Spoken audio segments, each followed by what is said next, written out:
Hak dan kewajiban anak di rumah. Di sekolah, teman-teman mungkin sudah mendapatkan pelajaran tentang hak dan kewajiban. Hak dan kewajiban itu ada banyak macamnya, tergantung kita berada di mana dan sebagai apa. Sebagai anak, kita punya hak dan kewajiban di rumah. Sementara sebagai pelajar, kita punya hak dan kewajiban di sekolah. Orang tua kita punya hak dan kewajiban di rumah dan di tempat kerjanya. Guru-guru juga punya hak dan kewajiban di sekolah. Nah, sekarang ini kita memang tidak bisa berangkat ke sekolah karena mengikuti imbauan pemerintah untuk melakukan karantina mandiri. Sudah beberapa minggu ini kita belajar di rumah dari materi yang dikirimkan guru. Namun begitu, kita tetap harus menerima hak dan melakukan kewajiban kita di rumah. Lalu, apa saja hak dan kewajiban kita di rumah ya? Cari tahu yuk! Ada beberapa hak yang harus kita dapatkan saat berada di rumah. 1. Mendapatkan makanan dan minuman. Makan dan minum adalah salah satu hak yang harus kita dapatkan saat berada di rumah. Makanan dan minuman merupakan salah satu kebutuhan utama untuk bertahan hidup.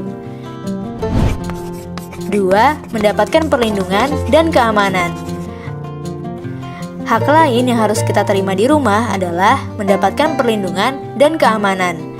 Kalau orang tua melarang kita pergi ke suatu tempat atau melarang kita melakukan sesuatu, kita harus menurutinya. Sebab itu merupakan bentuk perlindungan dari orang tua supaya kita tetap aman. 3. Mendapatkan kesejahteraan hidup.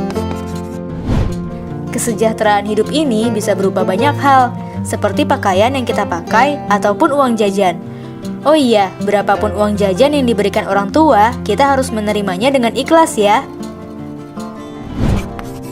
4. Mendapatkan bimbingan saat belajar.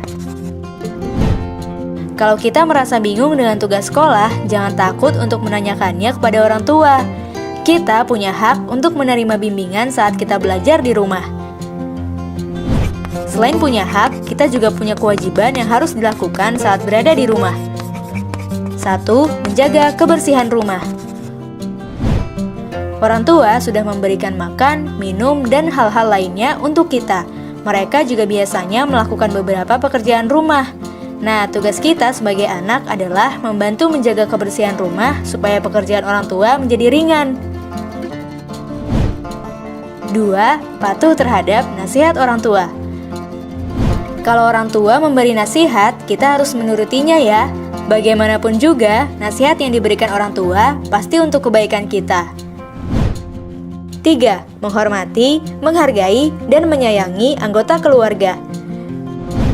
Kewajiban kita yang lain adalah menghormati, menghargai, dan menyayangi semua anggota keluarga kita. Tidak hanya kepada orang tua, kita juga harus melakukan itu kepada kakak, adik, kakek, nenek, sepupu, dan anggota keluarga lainnya. 4. Mengerjakan PR. Orang tua sudah membiayai sekolah kita dan memberikan fasilitas pendidikan. Maka itu kewajiban kita adalah bersekolah dengan benar dan mengerjakan PR yang diberikan guru. Nah, meski sekarang sekolah menerapkan sistem study from home atau belajar di rumah, kita tetap harus belajar dengan benar ya. Kita harus mengerjakan materi-materi yang diberikan oleh guru seperti saat kita belajar di sekolah.